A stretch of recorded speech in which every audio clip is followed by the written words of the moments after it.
La principal función del conjunto de suspensión es evitar transmitir las irregularidades del camino hacia el interior del vehículo o el habitáculo. Para eso está dotado de ciertos componentes. Principalmente lo primero que tenemos para poder distinguirlo es, por un lado tenemos la masa vinculada a la rueda del vehículo y necesita ser fijada a la araña o al chasis del mismo a través de la parrilla.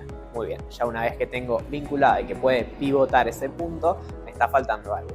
Lo que me falta por un lado es un componente elástico que puede ser una ballesta, resorte o espiral, que lo que va a hacer es justamente acompañar el movimiento para que la suspensión del vehículo pueda subir y bajar. Ahora me estaría faltando algo si yo tuviera esta suspensión, que es el amortiguador. Si yo no tuviera amortiguadores y solo tuviera una suspensión con componentes elásticos, básicamente el vehículo estaría constantemente rebotando como una gelatina. El amortiguador, como su nombre lo indica, tiene la función de amortiguar las oscilaciones de la propia suspensión. Por eso, cuando el mismo empieza a fallar, lo primero que podemos evidenciar es que el vehículo empieza a rebotar más de lo normal a la hora de pasar por un bache, un tope o alguna irregularidad. Hablando de suspensiones, podemos dividirlas en dos grandes grupos, por lo menos para las del tren delantero.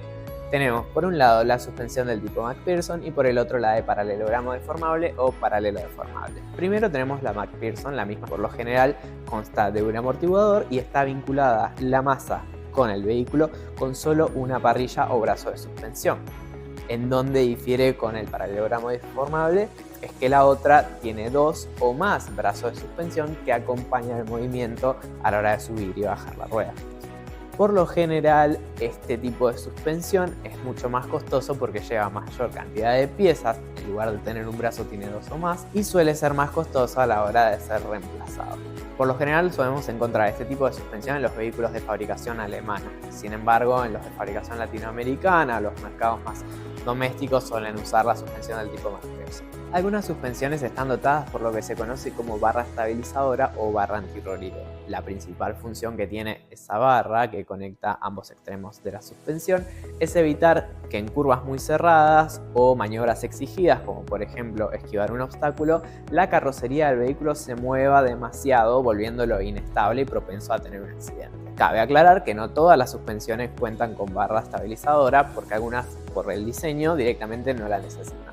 Existen distintas variaciones de los tipos de suspensión, por ejemplo, la suspensión neumática, en la que el elemento elástico, que normalmente es un muelle, ballesta o elástico, es reemplazado por lo que podemos llamar una bolsa de aire, que se infla o se desinfla para poder variar la altura del vehículo. Este tipo de suspensión se utiliza mucho en el transporte público, por ejemplo, los colectivos o buses tienen la capacidad de variar la altura para que las personas puedan subir de manera más fácil. Después tenemos también lo que se conoce como suspensión magnética, donde lo que se reemplaza es el amortiguador.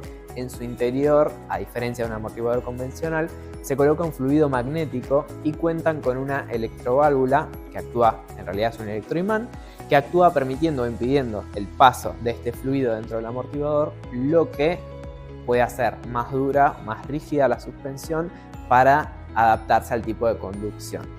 Por lo general, este tipo de suspensión se utiliza mucho en los vehículos deportivos para que a la hora de salir a la pista se pueda elegir la configuración más rígida y también se pueda optar por una opción más confortable cuando se circula por la ciudad. Vamos con las posibles fallas y reparaciones del sistema de suspensión. Por lo general, una de las piezas que más se reemplazan y más fallan son, por ejemplo, los bujes que cuentan las parrillas. Estas piezas, en la mayoría de los casos, se puede reemplazar individualmente y no hace falta reemplazar la parrilla o brazo de suspensión completa, haciendo que la reparación sea un poquito menos costosa.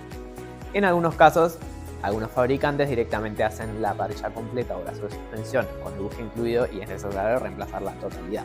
Después, también en el extremo de las parrillas, contamos con una pieza que se llama rótula. La misma tiene un movimiento de bolilla que con el tiempo, por ejemplo al romperse fuelle e ingresar suciedad, actúa como un esmeril, termina desgastándose y se generan holguras o juegos. Cuando eso sucede es necesario reemplazarla. De vuelta, en algunos casos es posible reemplazarla únicamente, en otros casos hace falta reemplazar toda la pieza completa. Después, otra de las piezas que se suelen reemplazar también por el desgaste por el tiempo son los amortiguadores. Como habíamos comentado antes, la principal falla o forma en la que se manifiesta es que el vehículo comienza a rebotar más de lo normal luego de pasar por alguna irregularidad. Cuando se producen fallas en el conjunto de suspensión, debemos estar atentos a qué situaciones se producen, si es todo el tiempo, si es a veces, si es al pasar por un bache, pozo o algún tope, y en qué circunstancias se produce. Toda esta información es de mucha utilidad a la hora de hablar con el mecánico y realizar la reparación.